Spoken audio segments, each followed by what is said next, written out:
Oke, hai and hello, what's up good people, apa kabar kalian semua? Kembali lagi di iNews bersama saya admin terkece seblok timur. Oke, sebelum lanjut juga saya ingin mengabsen dulu nih kalian para penggemar sinetron Love Story dari mana aja. Silahkan tambahkan komentar kalian di kolom komentar agar supaya saya dapat mengetahui bahwa fans sinetron Love Story tetap kukuh dan terjaga kekompakannya dalam mendukung kepanjangan dan kelanjutan episode sinetron Love Story The Series SCTV. Sebelum lanjut juga menonton video dan ulasannya, untuk kalian yang baru saja bergabung dan menemukan channel ini, silahkan tekan tombol subscribe. Aktifkan juga lonceng notifikasinya agar kalian tidak ketinggalan video dan info-info menarik seputar pesinetronan Indonesia yang sedang kalian sukai. And check it out.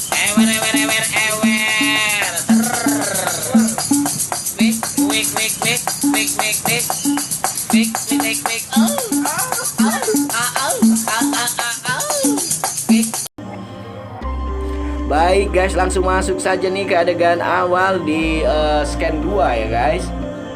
Dimana ada si Argadana yang memang masih belum bisa mengambil keputusan dan mengambil sikap soal tawaran Oma untuk mengeluarkan Vanessa dari rumah Argadana. Ya, sebetulnya inilah yang ditunggu-tunggu oleh para penggemar sinetron Love Story, dimana keluarnya si Vanessa dari rumah Argadana karena kehadiran si Vanessa toh selama ini hanya membawa malapetaka dan bencana sedikit demi sedikit untuk keluarga si Argadana. Hingga pada akhirnya finalnya mungkin saja keluarga Argadana akan tercerai-berai dan terpecah belah satu sama lain.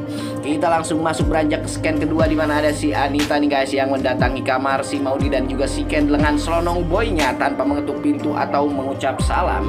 Anita tiba-tiba berada di dalam kamar si Maudy dan juga si Ken, di mana si Maudy dan Ken di sana sedang romantis-romantisan bersama karena dia seharian suntuk tidak bertemu satu sama lain. Aduh, risih banget pasti kalau punya mertua kayak si Tamura Anita Jebeu yang tidak seberapa ini.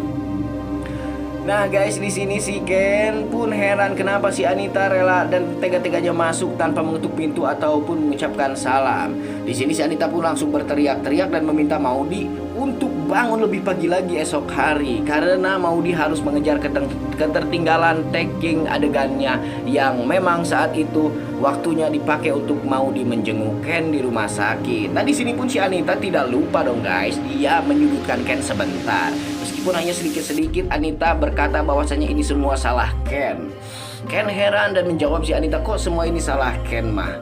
Nah si Anita pun menjelaskan bahwasanya iya, karena kamu terlalu lebay, luka sedikit aja langsung nelpon istri. Padahal kan waktu itu si Maudy yang memang memiliki firasat dan langsung menelpon si Ken. Memang si Anita ini kurang pendidikan kali ya. Attitude-nya sangat buruk sekali untuk seorang yang jelek sekali sih. Nah dan sepulangnya si Anita dari kamar mereka, di sini si Maudy pun menoel si Ken dan si Ken langsung menjawab. Ini perkataan si Ken di sini guys membuat kita cukup puas juga ya. Ken langsung berkata kepada si Maudy, apa mau minta maaf? Tidak perlu minta maaf, kamu sudah terlalu sering minta maaf dan saya juga udah terbiasa dengan kondisi yang seperti ini. Dengan perkataan Ken yang seperti itu, harusnya si Maudy berpikir, bukan malah justru dia masih menurut dan mengikuti sebuah keinginan ibunya si Anita Tangkurak Jebeu yang jelek sekali itu guys. Sini si Maudy malah meminta maaf berkali-kali kepada si Ken dengan kesalahan yang sama, dengan hinaan dari si Anita yang sama, dan Maudy lagi-lagi masih meminta maaf. Harusnya Maudy sebagai sosok perempuan yang cerdas bisa mententeramkan dan mensejahterakan hati suaminya sendiri dengan cara mengajak si Ken pergi dari rumah itu dan meninggalkan si Anita yang memang selama ini hanya membuat penderitaan untuk rumah tangga mereka. Setuju atau tidak kalian? Silahkan kalau setuju tuliskan di kolom komentar komentar setuju kalian ya guys. Saya sudah terlalu jengkel ini menyaksikannya. Oke, kita masuk lagi ke scan lain, di mana ada si Safira yang mencoba membuat alibi baru untuk si Argadana, di mana memang di sini si Anita si Safira sudah mengetahui bahwasanya si Argadana ngobrol dengan Oma itu membicarakan perihal Vanessa yang saat ini berada di rumahnya. Itu yang sangat mengganggu si Emily sampai hari ini.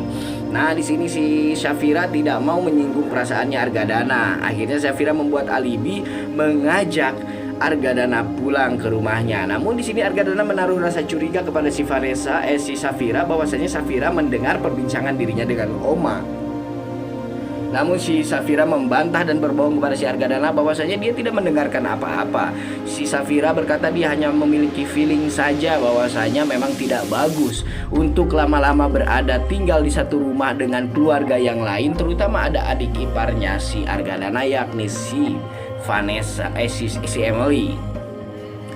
Baik guys, dan ternyata si Argadana malah menawarkan si Safira untuk membeli rumah di dekat-dekat daerah situ, karena dengan seperti itu si Argadana bisa tetap mengontrol ibunya yakni si Oma ya guys. Masuk lagi ke scan lain di mana ada si Anita yang sedang bersiap-siap untuk berangkat ke lokasi syuting guys. Di sini si Anita menyuruh bahwa si Inah dan juga si Tatang Sutarma untuk secepatnya bergegas pergi ke lokasi syuting dan secepat mungkin bersiap-siap. Keluarlah si Ken yang tadinya ingin berniat mengantarkan Maudy, namun di sini si Ken dikecohkan oleh skenario jahat si Anita. Si Ken disuruh mengurus kartu keluarga kepada Pak RT agar supaya si Ken tidak jadi ikut ke lokasi syuting, karena ketakutan si Anita bahwasanya jikalau si Ken terus-menerus ikut akan terjadi kecurigaan di mata produser dan juga sutradaranya bahwa si Maudy sudah memiliki suami. Si Ken pun sedikit merasa heran guys dengan perkataan dan juga perintah dari si Anita tersebut, namun dia tetap menjalankannya. Dan di scan lain juga nih guys, ada si Safira yang masih merasa bingung dengan si kembar Naura dan Maira yang saat ini mau dimasukkan sekolah tapi mereka tidak memiliki akta kelahiran. Dan pada akhirnya di sini pun si Safira ditelepon oleh pihak rumah sakit bahwa ada bapaknya si Safira yang sudah si Vanessa yang sudah berada di rumah sakit daerah Jakarta dan dia sudah ditempatkan di ICU. Safira pun menyuruh Vanessa untuk sesegera mungkin berangkat ke rumah sakit itu untuk menemui ayahnya guys. Nah di sini saya meminta dan mendoakan supaya si Vanessa benar-benar celaka kali ini guys. Terutama ada si Agil yang masih berperan sebagai orang sejahat mungkin di sinetron ini. Semoga saja si Vanessa suatu saat nanti akan dibenturkan dengan si Agil ya guys, supaya ya dua orang penjahat sekaligus dapat sirna dari sinetron ini. Ya minimal si Vanessa ini akan diperkosa oleh si Agil sehingga si Vanessa akan bertambah beban berat dalam hidupnya. Dan harapannya si Vanessa akan segera sadar dan menyadari semua kesalahan dan juga dosa-dosanya di masa lampau untuk menjahati orang-orang. Ya, sana Agil, samperilah si Vanessa dan lakukan kejahatanmu untuk si Vanessa. Baik, sampai di sini dulu ulasan alur ceritanya kali ini dari saya guys. Buat kalian yang suka video ini silahkan tekan tombol like dan juga tambahkan komentar kalian guys, terutama ya tuliskanlah komentar kalian yang memang kalian berasal dari daerah mana aja ya guys. Sampai jumpa di video-video selanjutnya, jangan lupa like, komen, dan subscribe.